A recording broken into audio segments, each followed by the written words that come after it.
Every year I breed over 40 species of butterflies and moths, and I do my best to share all of them with you on YouTube. But the truth is often I have too many of them to show on YouTube because there are just so many individuals. So today I'm gonna show you what peak season looks like. What's a peak season? Well, the peak season is the time of the year when most butterflies and moths are hatching. This is spring because many species of silk moths overwinter and only have one generation a year. This means that the eggs and cocoons must be stored cold and will wait until spring wait for spring to hatch, when temperatures are getting warmer, which is right now. I've had a lot of moths hatch this weekend. I'm gonna show you some of them. The first one I'm holding is the Libo. It's a silk moth from South America. It's really nice. This one has really nice orange reddish color in it. Very nice specimen. Libo has a very large distribution in South America and it has several subspecies. And most of all, it's very easy to breed on plants like prunus or ligustrum. Those are fancy words for privet or cherry. Let's put you back, little one. Bye bye. Well, here we have one cage, by the way. You can see here's a lot of hawk moths in this cage. I tend to sort them per family. Here we have the moon moths. I mean, there's really a lot of them. It's not even all of them. I mean, some of them are on the bottom. And here you have another cage with other kinds of moon moths. And I'm just gonna briefly show you all of it. I know it looks horrible and messy because that's, these cages, I've been using them for over 5 years. So yeah, probably some of them need a good cleaning. Some of them are even damaged. Here's a hole I tried to fix with paper. I mean, it doesn't look great, but for the moths it just works. So why should I care? I should also clarify. Usually I don't keep this many of them together in cages in such a high density. But I'm doing this just for video purposes, for just showing you them for your entertainment. So here we have what we call the eyed hawk moth. It's Merinthus ocellata. It's a common hawk moth in Europe. And I had many of them, as you can see in here. Maybe I can take another one. Here.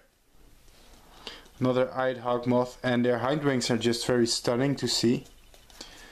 Very nice colors. And I've already paired a few of them that I hope to raise. So if you follow my YouTube channel, you're gonna see how I'm gonna raise their little caterpillars to adults. Let's put you back. Just a very, very quick rundown. I have to be fast, otherwise this video is gonna take a long time. I just wanna show a brief overview of what's in here. Here we have more eyed hawk moths. Let's see what we got here. Oh, this is a nice one. You've seen it before on my channel. These are difficult to handle. This is a tiger moth from Africa. It has rainbow colors. It's the Hygromia folleti. It's also kind of iridescent, which is very nice. Although these are kind of old and don't have their nice colors anymore. Well, they still look beautiful, but when freshly hatched, they're even more beautiful. I highly recommend watching my other video on Hygromia folleti if you like this one. I have a video that shows them much better than this. This is just a quick rundown. Let's see what else we have in here. It's like a big box full of surprises. Oh yeah, that's right. Here we have the poplar hawk moth.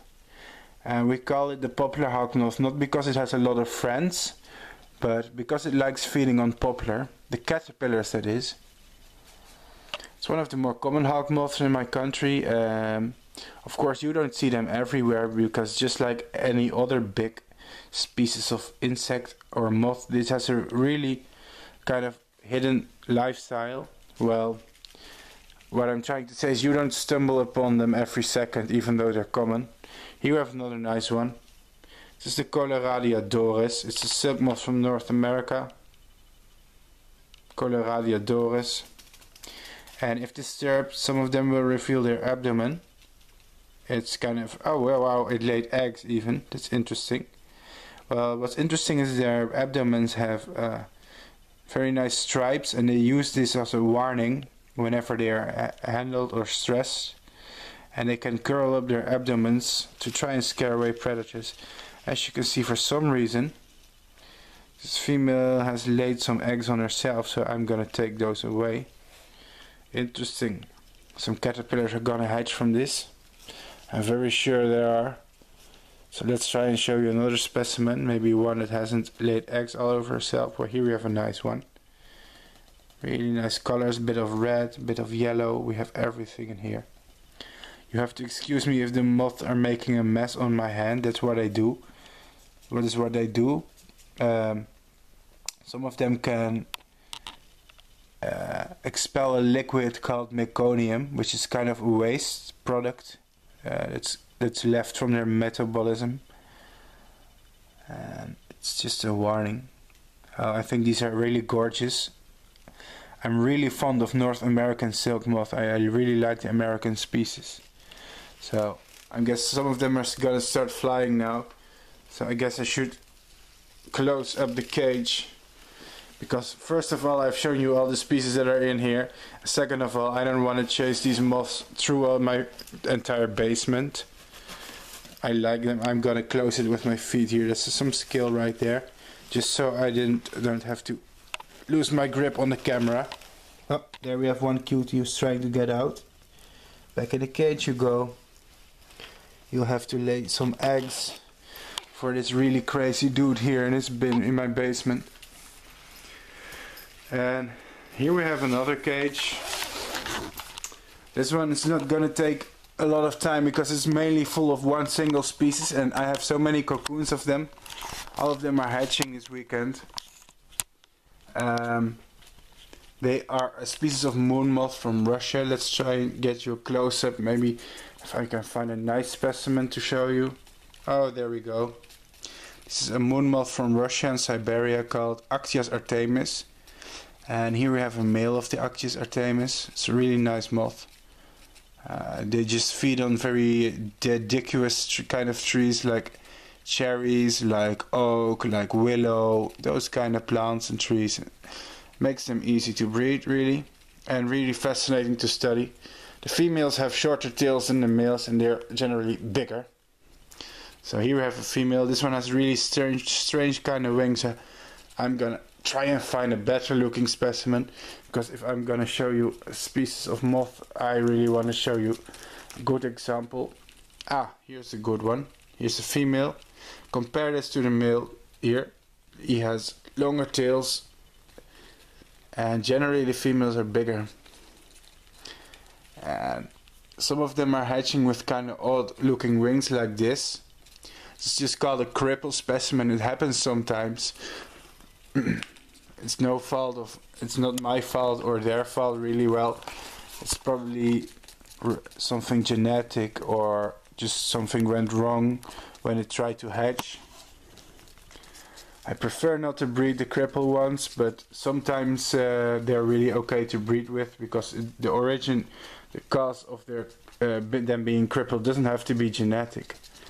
So, as you can see here, we have a lot of moon moths. I'm really fond of moon moths. So some of them will lose their tails quite fast. Here we have a male that's lost some of his tails, and that just happens as they get older, as they age. These tails are very vulnerable and they can break off. Now, it sounds strange, but it's true, and it's normal for them. It happens in nature too. In fact, the purpose of these tails is said to distract predators, and when these predators grab them by the tails, they break free, allowing the moth to escape. So you probably saw that moth here that I was just holding in my hand. It's a really difficult one to handle. This is a Samia species from Thailand, and I have to stress the fact that keeping so many moths in one cage usually is not good for pairing them. It's best to keep one or two couples, like one male and one female, together, and keep those cages away from each other so the males don't get a sensory overload from the pheromones. But it's okay, I'm just showing you the video. Here's the nice colors of the Samia Kaningi. Really beautiful moth in my opinion. Hope to get some males and females out at the same time. So I'm gonna leave that cage alone now and give you a quick rundown of this one. It's not gonna take a long time, because this contains also the Russian moon moth that I just showed you. Like, yes, there's even more of them. Here we go. Here's a lot of females of the Russian moon moth. Here we go. Actias artemis. But there's also another kind of moon moth in here that I haven't shown yet. And it's the American moon moth. Here we see two in the corner. See? Here we have American moon moths. And some of you may be wondering, what's the difference between the American and Russian moon moth? Well, I just put some of them together. Here we have two males of the American moon moth.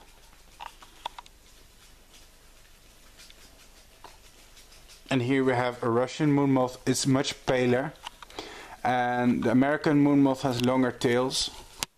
Even though I'm comparing males with females now, even though they're two different species.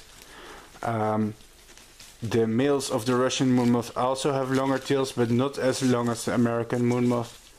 I know my video is kind of starting to sound like rambling right now, but it's really a kind of fast video just to show you what's going on in here. And here we have a whole lot of them. Another nice specimen that hatched today. Here, a male. And you're probably wondering, why are these two species together? Well, the reason for that is because the American and Russian moon moth, they can pair with each other. And in some cases even form hybrids, and I'm hoping for that. And that was it mainly. So I'm gonna thank you for watching now, while closing my cages, because I don't want any of this to escape. I think one already got out, so I have to go catching. Thanks for watching and goodbye.